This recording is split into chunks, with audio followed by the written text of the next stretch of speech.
Buenos días, tengan todos. El Colegio Médico y la Asociación de Cardiología les da la bienvenida a esta jornada de mucho interés para todos ustedes, para su actualización científica. El doctor el doctor Roberto Ticas va a dar las palabras de bienvenida en representación del Colegio Médico.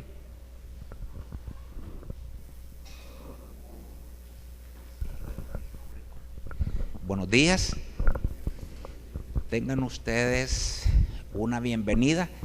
Les damos las gracias por estar aquí con nosotros. Este día se trata acerca de la insuficiencia cardíaca, uno de los mayores problemas en el mundo. Sin embargo, la Asociación Salvadoreña de Cardiología les va a mostrar toda esta mañana que hay un nuevo abordaje al tratamiento de insuficiencia cardíaca, el cual está mejorando la calidad de vida y el tratamiento del paciente con insuficiencia cardíaca.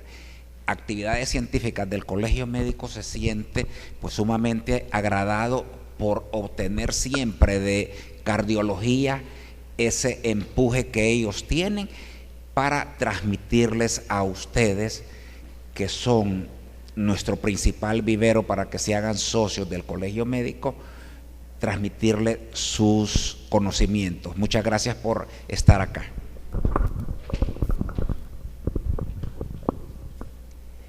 A continuación, el doctor David Noel Castillo Castaneda, presidente de la Asociación de Cardiología, inaugurará la jornada.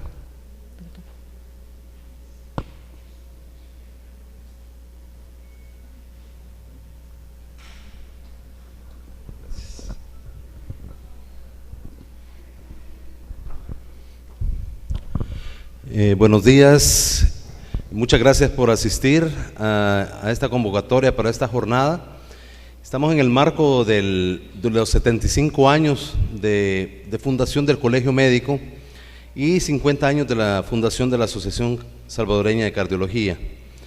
En esta fecha siempre hacemos este tipo de jornadas pues para tratar de promover lo que es la educación médica continua.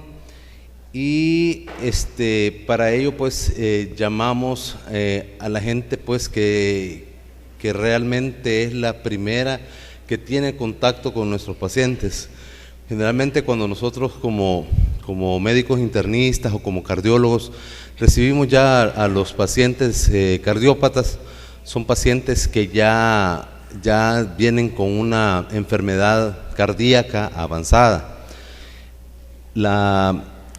La mortalidad por enfermedad cardíaca sigue siendo la primera causa de muerte en nuestros países y supera incluso lo que son las muertes violentas. Estamos hablando de una prevalencia de la enfermedad de un 26%. En esta ocasión pues vamos a tratar de tocar de una manera rápida, pero de manera integral, lo que es la falla cardíaca. Aquel paciente pues que ya ha recorrido un tiempo con su enfermedad y que pues ya da síntomas pues que gritan, ¿verdad?, que tiene una enfermedad del corazón. Sin embargo, a pesar de que eso ocurre, nosotros seguimos viendo pacientes con falla cardíaca que están siendo tratados como que es enfermedad neumológica y llegan con tratamientos antiasmáticos, llegan con terapias, con nebulizaciones, y realmente no hemos hecho nosotros lo que es la clínica para tratar de discernir si es enfermedad cardiovascular o es pulmonar, o si es una combinación de ambas, porque también hay enfermedades en las cuales se combinan ambas situaciones, como en el cor pulmonale. Pero realmente tenemos nosotros el problema de que el tratamiento neumológico y cardiológico no es realmente antagónico, pero algunos de los medicamentos que se utilizan en uno u otro deterioran la contraparte del otro, de tal manera que medicamentos que ocupamos para el corazón, como betabloqueadores, nos dan problemas de broncoespasmo, y el tratamiento para el broncoespasmo pues nos deteriora más la función ventricular. La falla cardíaca, pues como se va a explicar más adelante, es sin embargo, a pesar de que es la etapa final de la enfermedad cardiovascular, tiene una prevalencia del 1% de la población. O sea, estamos hablando que si somos 7.000 millones, 700 millones de personas en el mundo padecen de falla cardíaca. Y esto va deteriorándose a medida que va llegando la enfermedad. Arriba de los 70 años anda alrededor del 10%. Entonces, es una enfermedad que es muy frecuente, es una de las causas de muerte y aparte de ello, pues es la etapa final de una enfermedad cardiovascular, cuando todos y cada uno de nosotros pudimos haber intervenido y prevenido esta enfermedad. Así que, sin más preámbulos, pues doy por inaugurado esta jornada. Bienvenidos y gracias por asistir. Gracias. A continuación, la doctora Verónica Díaz de Chávez dará la conferencia sobre falla cardíaca epidemiológica. La doctora de Chávez es especialista en cardiología clínica, graduada del Instituto de Cardiología Ignacio Chávez de México, con especialidad de medicina interna. Labora en el Hospital Nacional de Sacamil.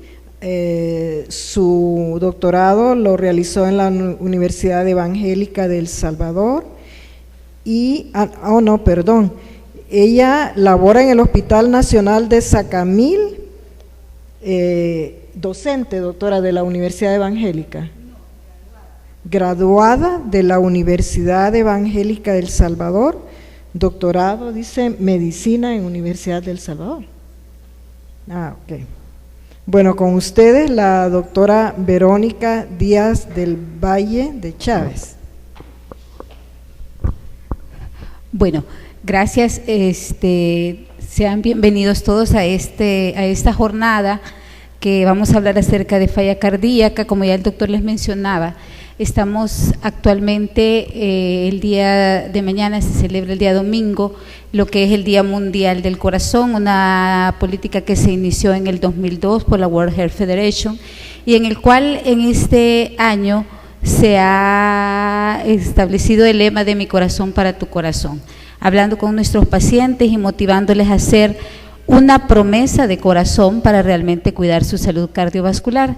Y parte de eso que nosotros queremos tratar ahora es que ustedes puedan entender la importancia de lo que es la falla cardíaca de una manera práctica, puedan también ustedes identificar en el consultorio al paciente con falla cardíaca y también que sepan que aquí en el país estamos ya haciendo esfuerzos importantes a nivel de lo que son nuestros hospitales nacionales y Hospital del Seguro Social por medio de la creación de clínicas que se están especializando para tratar estos pacientes, de tal manera que cuando ustedes tengan en su mano o en su poder tener estos pacientes, tengan la idea de que debe ser un abordaje completo y que pueden ser referidos también a estos hospitales. Y al final pues será la presentación de un caso clínico con los nuevos tratamientos y la nueva terapéutica a iniciar.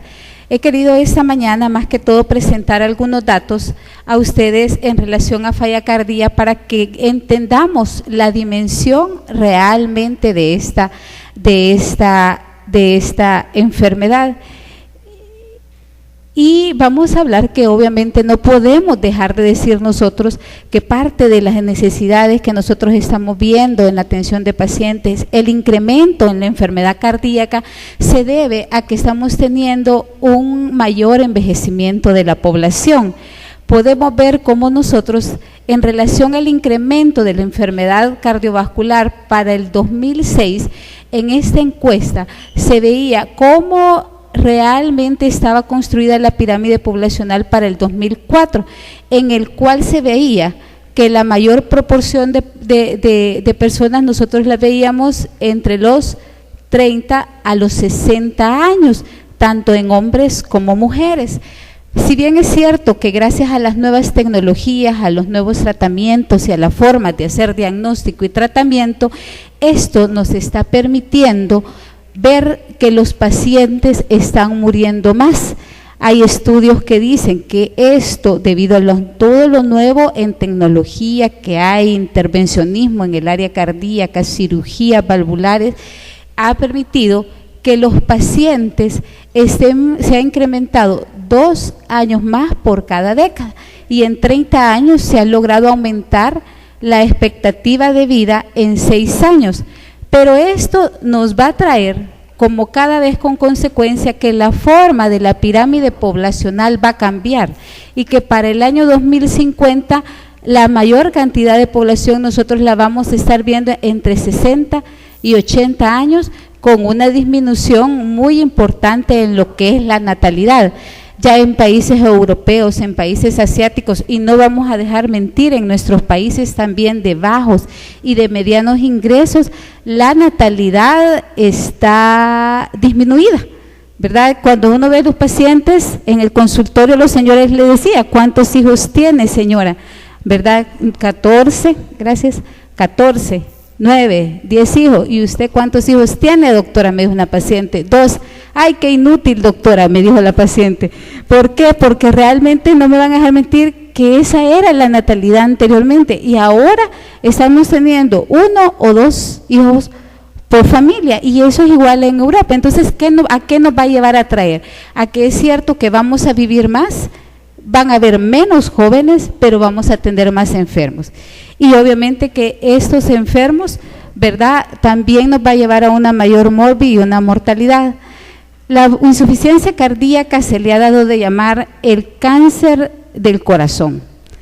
Cuando nosotros vemos, siempre las enfermedades cardiovasculares son la causa número 1 de mortalidad, pero en relación al cáncer, la probabilidad de supervivencia a lo largo de los meses de seguimiento, desde que se hace el diagnóstico, tanto para mujeres como para hombres, viene disminuyendo y se viene acercando mucho a lo que es un cáncer pulmonar. Si bien el corazón, un órgano benigno, en que casi todos los cánceres son benignos, pero sí vemos que si algo realmente va a afectar el funcionamiento del corazón y la capacidad funcional del individuo es la insuficiencia cardíaca.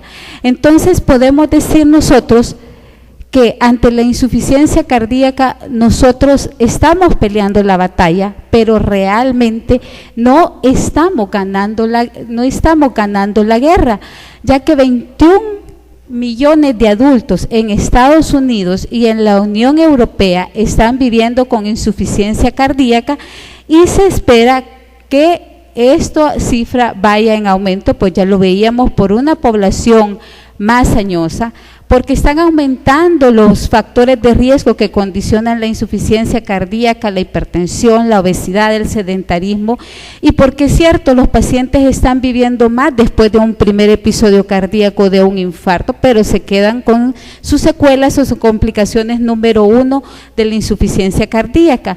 Ahí podemos ver que 1 de cada 5 personas a la edad de 40 años tiene riesgo de desarrollar insuficiencia cardíaca, y anualmente se reportan más de 1 millón de hospitalizaciones por esta causa en Europa, que es una cifra muy alta. Pero ¿qué entendemos por insuficiencia cardíaca? Y esto sí es importante que quede claro, en el cual vamos a decir que de acuerdo a las guías de tratamiento definen que es un síndrome clínico. Recordemos que siendo síndrome como el conjunto de signos y síntomas en el que los pacientes van a tener ciertas características, síntomas típicos de insuficiencia cardíaca y signos típicos, y puede haber evidencia objetiva a través de una anomalía estructural o funcional del corazón en reposo. El paciente va a llegar con falta de aire, de los síntomas más predominantes, ya sea en reposo o en el ejercicio, según lo avanzado y la evolución. Va a llegar con fatiga, ¿verdad? Que es la sensación de pesadez en el cuerpo, de importante diferenciarla de la sensación de ahogo, que es la disnea, cansancio e inflamación de tobillos. Los signos típicos, también identificables en la consulta: taquicardia, taquipnea, estertores pulmonares, derrame pleural, elevación de la presión yugular venoso, edemas y hepatomegalia.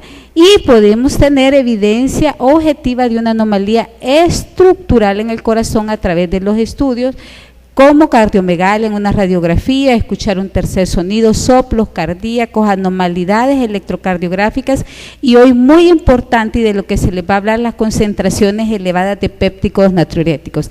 Si ustedes ven, para poder identificar a ese paciente con falla cardíaca, la mayor parte debe realizarse en el consultorio. Y por eso son ustedes los médicos de atención primaria en que nosotros queremos que estos conceptos realmente queden bien claros. Pero ¿qué nos lleva a esa insuficiencia cardíaca? Enfermedad cardíaca isquémica, ¿vea? Que ya sea enfermedad de las arterias coronarias propiamente o de las pequeñas arterias, que es la microcirculación, que lo podemos ver en diabéticos e hipertensos y que no necesariamente vamos a tener obstrucción en las arterias. Lo vemos en aquellos pacientes que están sometidos a quimioterapia o abusos como sustancias como el alcohol, la cocaína, diferentes metales pesados como el hierro, el cobalto, radiación, daño inmunomediado e inflamatorio relacionados a infecciones y no relacionados a infecciones, que podemos decir bacterianas, como por hongos, parásitos. En nuestro país la alta prevalencia de lo que es la enfermedad de Chagas, o no con infecciones, sino que otro tipo de enfermedades inmunológicas, artritis reumatoide, trastornos del tejido conectivo, lupus, que es muy frecuente verlo. Enfermedades infiltrativas que, si bien son raras, como amiloidosis, sarcoidosis, hemocromatosis, alteraciones metabólicas, hormonales, ¿verdad? Pacientes con problemas tiroideos que muy frecuentemente también se ven, o problemas nutricionales como déficit de hierro, déficit de tiamina y problemas de obesidad, que hoy está siendo altamente prevalente también, y alteraciones genéricas, ¿verdad?, que también podemos tener, y otras que son de efecto como la hipertensión, defectos estructurales, defectos en válvula y defectos en miocardio, enfermedades pericárdicas y endomiocárdicas, estados de gasto elevado, o sea, una anemia, un cuadro de sepsis, una tirotoxicosis nos puede llevar a insuficiencia cardíaca, pacientes con problema renal, que es la principal ingreso aquí en nuestros hospitales y en nuestros países latinoamericanos, y fenómenos como arritmias. Entonces, si ustedes ven, todo aquello que afecte la estructura cardíaca puede llevarnos a una falla cardíaca, y todo aquello como algo tan prevalente como factor de riesgo como la hipertensión viene siendo causa de la insuficiencia cardíaca. Y desde hace mucho tiempo se vio que cuando vemos cómo se relacionan etiológicamente y en qué porcentaje contribuyen, la hipertensión arterial en hombres y en mujeres es el factor de riesgo de mayor peso y más importante para que podamos desarrollar insuficiencia cardíaca. Como sabemos que este paciente hipertenso va a ser disfunción endotelial, que va a ser el sustrato para que se dé la aterosclerosis y el infarto al miocardio, cuando unimos estas dos, vamos a ver prácticamente que casi el 80% se va a tener relacionado a hipertensión y a cardiopatía isquémica, pero la cardiopatía isquémica puede ser secundaria también a la hipertensión. Y de ahí de importante que en foros anteriores nosotros hemos tratado con ustedes el hecho de cómo manejar al paciente hipertenso y cómo detectarlo y cómo no cansarnos de seguir aprendiendo de cómo debemos de manejar y cuáles son las metas del paciente con insuficiencia cardíaca. Ya desde 1996, en este estudio de corte se dijo, la progresión de la hipertensión, vamos a llegar a insuficiencia cardíaca. Miren desde cuándo, desde 1996 este estudio, o sea que no es un fenómeno nuevo, mas sin embargo no estamos logrando el impacto que nosotros queremos lograr en los hospitales. Y en el 2002 el mismo estudio, la misma Corte de Estudio dijo también la obesidad es un factor de riesgo. Ya lo veíamos que lo decían las guías y lo dicen también los estudios clínicos. Y vemos que desde 1996 se han iniciado lo que son estudios, cada uno de estos evaluando las diferentes terapias sobre mortalidad, sobre ingresos, sobre morbilidad de los pacientes con insuficiencia cardíaca, y llegamos hasta hoy. Este es hasta el 2014 y podemos decir que han sido 30 años de esfuerzo en el que han habido diferentes estudios clínicos y esfuerzos en el manejo de la insuficiencia cardíaca, y hasta ahora no llegamos a la meta. Quiero que veamos de manera rápida esta clasificación, porque va a tener importancia, porque son ustedes los que van a ver los pacientes en estos estadios, y de acuerdo a la New York Heart Association se clasifica en base a la gravedad de los síntomas, de clase 1, clase 2, clase 3 y clase 4, que es una escala que se va a evaluar de acuerdo a la sintomatología que el paciente presenta y al interrogatorio que el médico va a hacer en el consultorio, en el cual en la clase 1 ese paciente no va a tener limitación para hacer actividad física y todas sus actividades van a ser normales. En la clase 2 ya tiene una ligera limitación para su actividad física. Él está cómodo en reposo, pero la actividad física normal resulta ya excesiva disnea. La clase 3 ya vamos a preguntarle al paciente, hay una marcada limitación para la actividad física.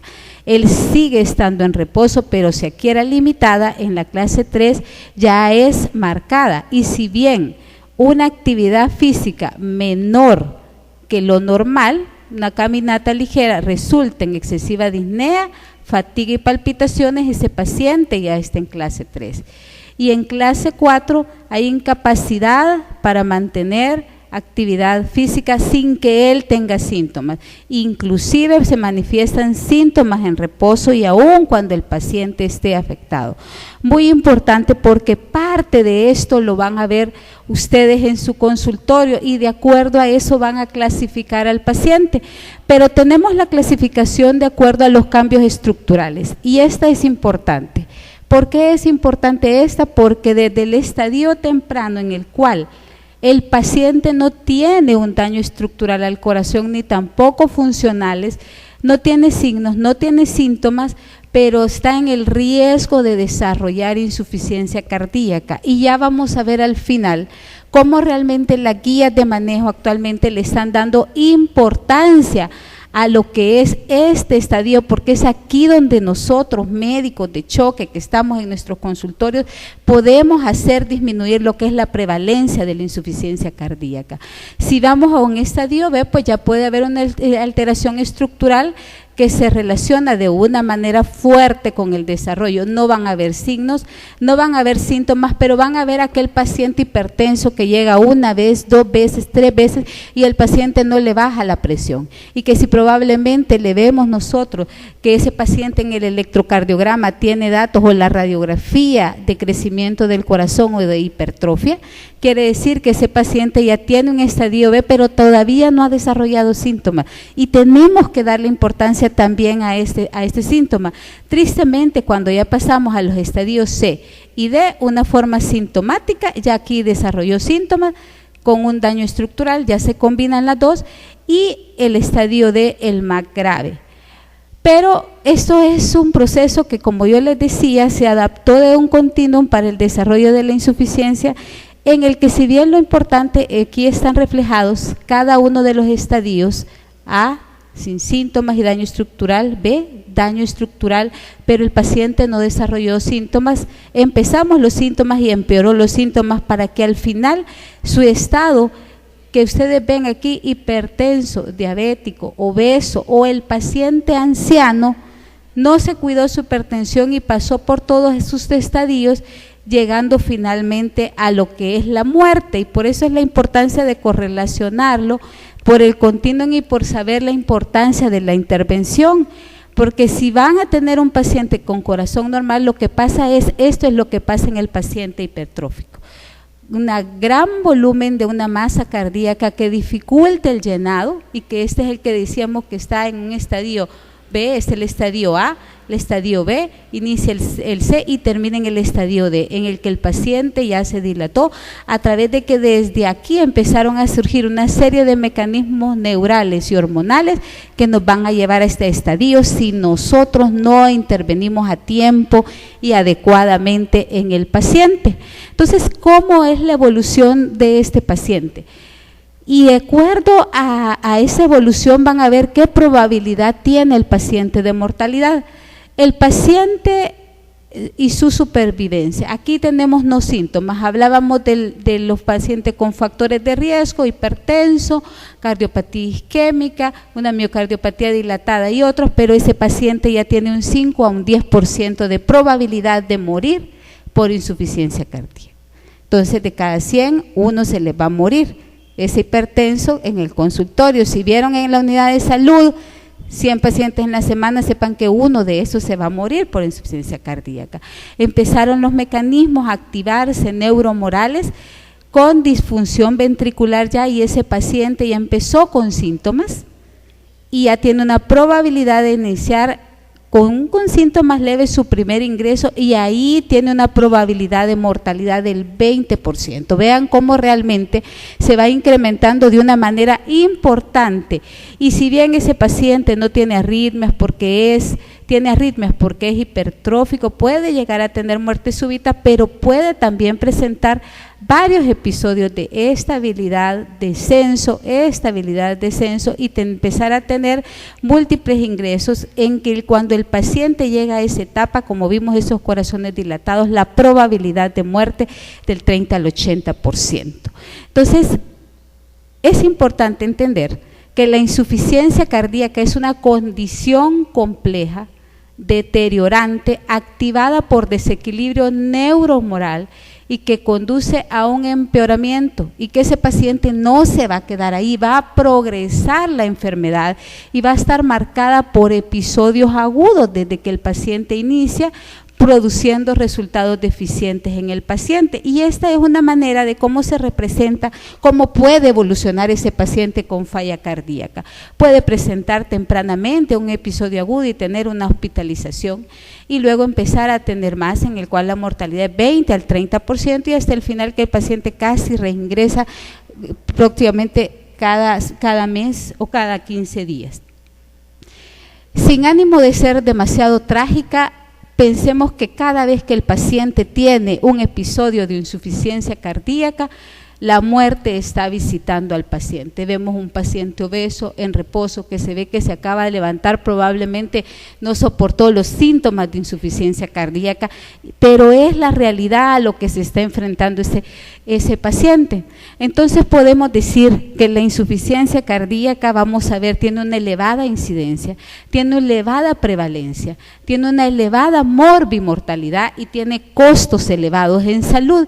Y de ahí que hay unos estudios que comparan tanto la población americana, norteamericana, en el Framingham, que es una corte que ya sabemos antigua, en el cual se vio que la incidencia, o sea, el aparecimiento de nuevos casos, se dio en 4.7%. Cuando se compara con uno de los principales estudios europeos, principalmente españoles, se vio que para el año 2000 en esa población era de 2.9, un poco menor que en el estudio Framingham, pero que eso, al volver a hacer en la población el estudio en el 2007, la incidencia había aumentado, y que cuando lo relacionamos esa incidencia por edad, el aparecimiento de nuevos casos según la población se va haciendo maños. Acuérdense que es lo que vamos a tener y lo que tenemos en los consultores, es que se van presentando, hay un incremento exponencial de los nuevos casos, de manera que cuando el paciente ya pasó los 70 años, 75 años, estamos llegando casi al 20%, siendo una incidencia bastante alta. Hacer estudios de incidencia ya sabemos que es un poquito difícil, es más fácil ver la prevalencia. Entonces, ¿cómo está en este caso, por ejemplo, en países como España, comparado con Estados Unidos para estos años? Se vio que dentro de los principales países estamos teniendo un 6.8, un 6.3 y cómo realmente va incrementando con los años, siendo un poco menor para lo que es los países de América, y que esta prevalencia por edad también vemos, comparando un estudio español con un estudio holandés, se mantiene el incremento. O sea, ese paciente que llegó de 50 años, hipertenso, que dejamos evolucionar, que no cuidamos su hipertensión, que no atendimos los síntomas de cansancio, va a llegar con un 20% de probabilidad de realmente tener aquí y en cualquier país europeo. Me permití robar esta diapositiva y está de mala calidad porque es robada. En el reciente congreso de insuficiencia cardíaca, el doctor Esteban Gómez, que lo trajo la casa farmacéutica Novartis, a hablar acerca de lo que es insuficiencia cardíaca, hacía una relación muy bonita, en el cual él dijo, bueno, si El Salvador tiene una población de 6.126.583 habitantes y estamos hablando de una prevalencia del 1 al 2% conocida en nuestros países de América Latina, dijo, estos pacientes, ¿qué porcentaje están en la clase 1? Ya vimos que hay pacientes que no tenían síntomas, el 20%. Clase 2, miren qué alta, el 60% en clase 2, y ese paciente no le dimos importancia cuando llegó al consultorio, ¿verdad? Porque empezaba con los síntomas, tenía un muy leve limitación a la actividad física, pero a nosotros realmente no nos importó, quizás mucho le dijimos ya le va a pasar, está gordito, vaya, baje de peso, pero era el 60% de ese paciente ya estaba en esa categoría, el 15% clase 3, y los que vemos los cardiólogos, del 1 al 5%. Quizás estaremos viendo el 20% nosotros como cardiólogos. Entonces, en una población con insuficiencia cardíaca, de acuerdo a la prevalencia, 122.531, haciendo un cálculo estadístico y poblacional, nos decía el doctor que íbamos a ver 2.4 pacientes por año y pacientes por día de 5 a 10 los cardiólogos, pero que al ver nosotros tener un manejo complementario con el médico de atención primaria, eso puede subir al 6.8 pacientes, de 6 a 8 pacientes por día y aumentar hasta 10 por semana, porque realmente no es una enfermedad que nosotros vamos a manejar solos. Entonces, estamos viendo que cuando este paciente se presenta en esa cantidad, en este estudio, que es un estudio en el cual obligaron a todos los hospitales españoles a reportar los egresos de todas las causas, de 400.000 altas hospitalarias que se dieron por causas solo en corazón, fiebre reumática, enfermedad cardíaca reumática, hipertensiva, infarto, isquemia, angina, enfermedad de la circulación pulmonar o embolia pulmonar, arritmias, y llegamos a insuficiencia cardíaca. Vean el porcentaje. De las altas, el diagnóstico de mayor prevalencia en un 25% sobre cualquier otra causa de alta del paciente es insuficiencia cardíaca. Y me atrevería a decir que en nuestros hospitales pues todavía está siendo mucho menos. Cuando lo vemos según especialidad, el mismo estudio a recalcar para del 2012 de las 400 altas, miren cuántas fueron vistas por el cardiólogo. 14.3%.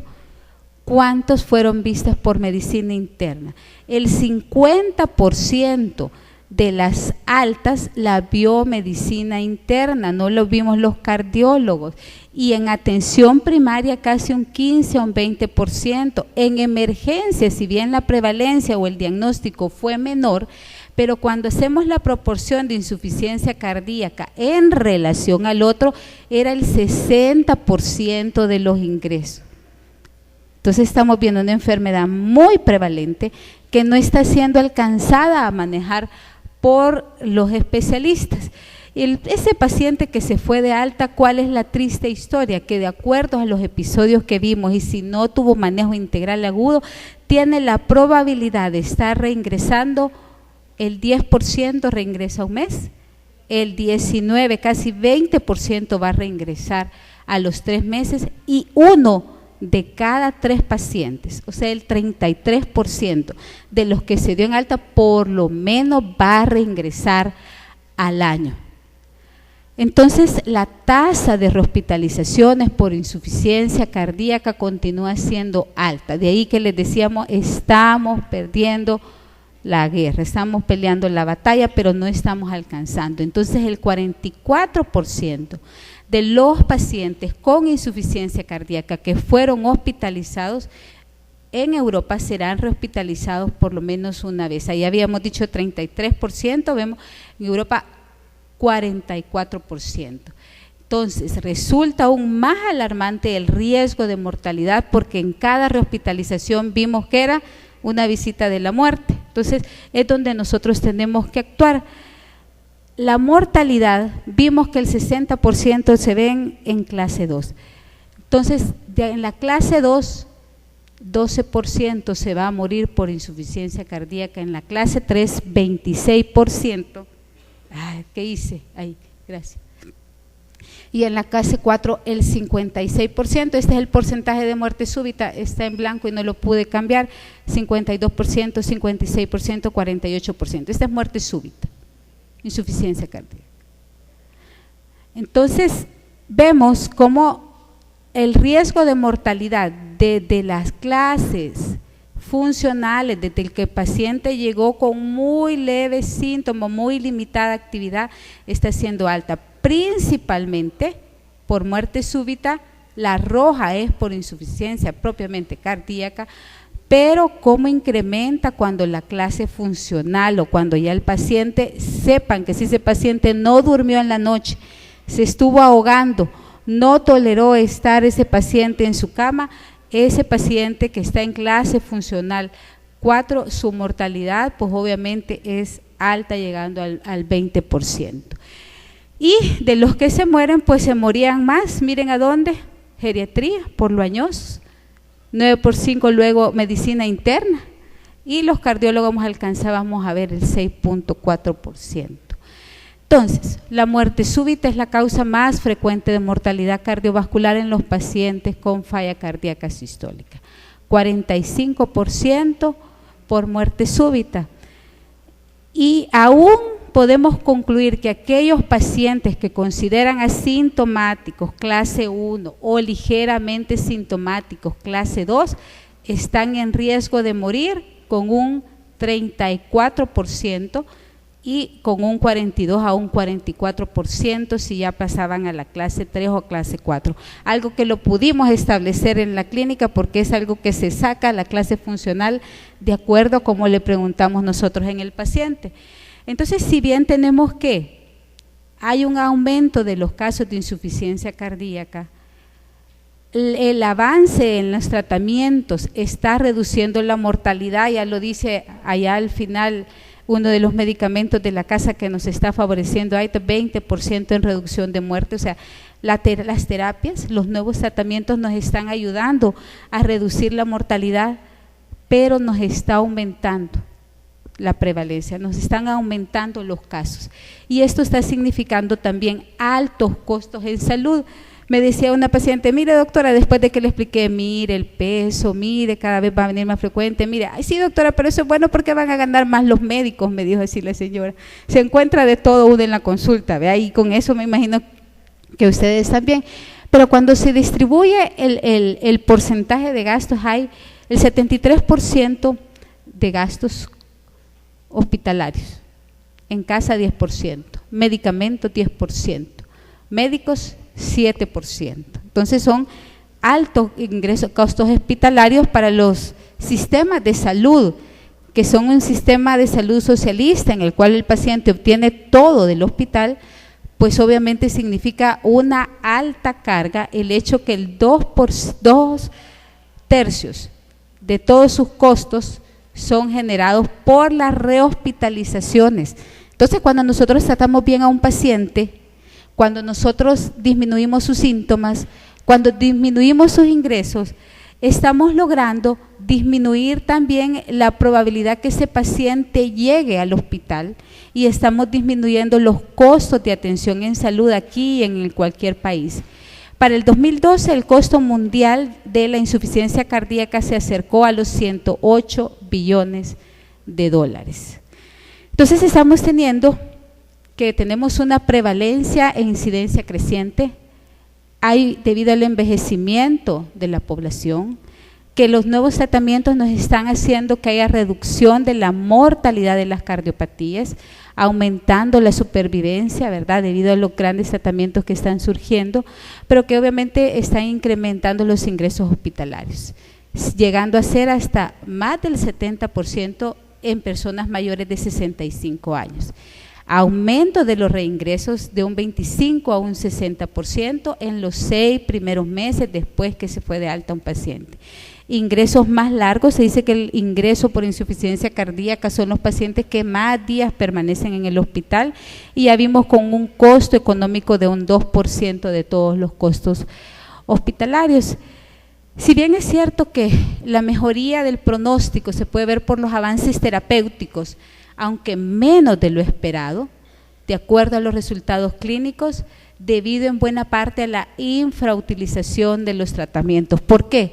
Porque no podemos identificar muchas veces el problema, porque no le damos importancia a la magnitud de lo que significa un hipertenso descompensado reincidentemente en el consultorio, porque muchas veces no hay médicos expertos implicados, pero ya vimos que los cardiólogos apenas vamos a alcanzar a manejar el 15% de estos pacientes, porque es cierto que los tratamientos se están volviendo más complejos en la medida que los pacientes son complejos y por eso estamos aquí, porque realmente hay falta de percepción entre los médicos de la gravedad realmente de la insuficiencia cardíaca y porque hay falta de coordinación entre los niveles asistenciales. Por eso queremos darle a conocer hoy la importancia de cómo se están llevando las clínicas de insuficiencia cardíaca, que es un modelo un poco más integrado, se está iniciando, pero ya hay avances y es importante que esos esfuerzos se vayan extendiendo y obviamente a la falta de organización estructurada. Vamos a tener que interactuar. El abordaje terapéutico en base a los síntomas, no solo lo vamos a ver el médico cardiólogo. Como les decía, clase 3, clase 4, algunas veces vamos a ver pacientes que no tengan mayor manifestación, pero vamos a tener que interactuar para poder ir mejorando los síntomas. Entonces, si bien la insuficiencia cardíaca ha venido evolucionando en su tratamiento, en la manera de cómo verlo, anteriormente los diuréticos eran el manejo y ahí hay muchos tratamientos nuevos abordando el esquema neurohormonal y que sí es cierto que la importancia de la clasificación se va a permitir enfatizar el papel en la prevención. Es aquí donde nosotros podemos actuar y donde podemos hacer cambios en los factores de riesgo, entender los antecedentes, identificar ese paciente que tiene solo el factor de riesgo, que ya presentó hipertrofia para que nosotros logremos hacer los cambios, porque de acuerdo a la evolución, la mortalidad aquí va a ser mucho más alta y lo que vamos a poder hacer es muy poco. Y esta como parte de las últimas diapositivas ya quiero decirles que las últimas guías clínicas, sabemos que cuando ellos dan una recomendación de tipo 1, quiere decir que es una de las recomendaciones que ha sido comprobada científicamente y que no ponemos en duda, y que el tratamiento de la hipertensión es una de las recomendaciones más importantes para evitar el inicio teniendo la máxima categoría 1A. Señores, si tratamos bien a un paciente hipertenso, vamos a estar impactando realmente en disminuir la insuficiencia cardíaca. Hay otros como las estatinas, hay otros como dejar de fumar y es cierto que hay medicamentos. Suspender el tabaco tiene una clasificación 1C Y ya como conclusiones dicen las guías, existe un número considerable de pruebas de que la aparición de la insuficiencia cardíaca se puede retrasar o se puede prevenir mediante intervenciones destinadas a modificar los factores de riesgo, lo dicen las guías, no lo digo yo, y el tratamiento de la disfunción sistólica. Muchos estudios han demostrado que el control de la hipertensión retrasa las manifestaciones de la insuficiencia cardíaca y algunos de ellos demuestran que incluso prolongan vidas. No es que el paciente es su presión así, 160, 90, así es su presión, señora, así es su presión, señor, eso es lo que usted maneja y váyase y venga en 3 meses. Tenemos que preocuparnos realmente por esos pacientes. Y se ha observado una relación inversa entre la actividad física y el riesgo de insuficiencia cardíaca. Vamos a ver, doctores, ¿cuántos hicieron ejercicio hoy? ¿Cuántos hicieron ejercicio esta semana? ¿Cuántos hicimos por lo menos 3 veces por semana? Entonces, no queremos creer realmente, pero dice que hay una relación inversa. Entre más probabilidad, más tiempo le dedico yo a ser activo físicamente, disminuyo el riesgo de insuficiencia cardíaca, y es por eso. Y no es porque sean pacientes de bajos recursos. En la medida que uno platica con el paciente, yo tengo pacientes que si bien se ha creído a veces que se toma el ejercicio como una moda, ¿verdad? Últimamente, ¿verdad? Los trajes, la bicicleta, los gorros y todos nuestros pacientes que vemos en la consulta no son esos, pero si les explicamos, lo hacen, salen a caminar. Doctores, que miren, la artritis no me deja, caminen en una piscina. Funciona y le funciona muy bien al paciente que tiene artritis, pero tratemos de recomendar al paciente que ese paciente tiene que ser más activo. Y entre mayores dosis de actividad física, de las mínimas recomendadas, se puede obtener reducciones, dice, sustanciales de la insuficiencia cardíaca. Para los que van a ir a celebrar de fin de semana, la asociación entre la ingesta de alcohol y el riesgo de aparición de insuficiencia cardíaca de nuevo tiene una forma de U. Con el menor riesgo se asocia al consumo moderado de alcohol. Eso no quiere decir que van a ir a hacer ahora 2 a 3 cervezas.